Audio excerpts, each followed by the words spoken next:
સરદારનગર વિસ્તારના રહેણાંકી મકાનમાંથી local crime બ્રાન્ચે વિદેશી દારૂનો જથ્થો બરામદ કર્યો।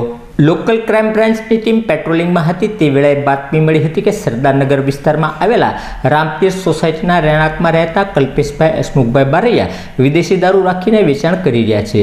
જે બાતમીના આધારે લોકલ ક્રાઇમ બ્રાન્ચે રેડ કરતા કલ્પેશભાઈ બારૈયાના રહેણાંકમાંથી વિદેશી દારૂની 756 બોટલ કિંમત ₹3,90,000નો મુદ્દામાલ મળી આવતા એલસીબીની ટીમે કલ્પેશભાઈ હસમુખભાઈ બારૈયા વિરુદ્ધ ગુનો નોંધી તેમને ઝડપી લેવા ચક્રો ગતિમાન કર્યા હતા।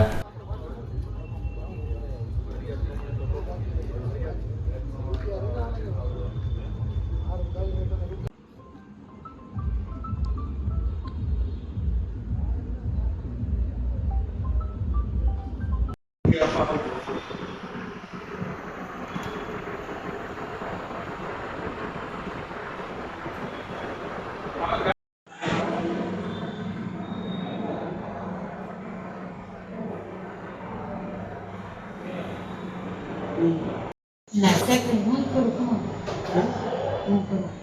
Marah. Kita ada kepada sini, tu bersama.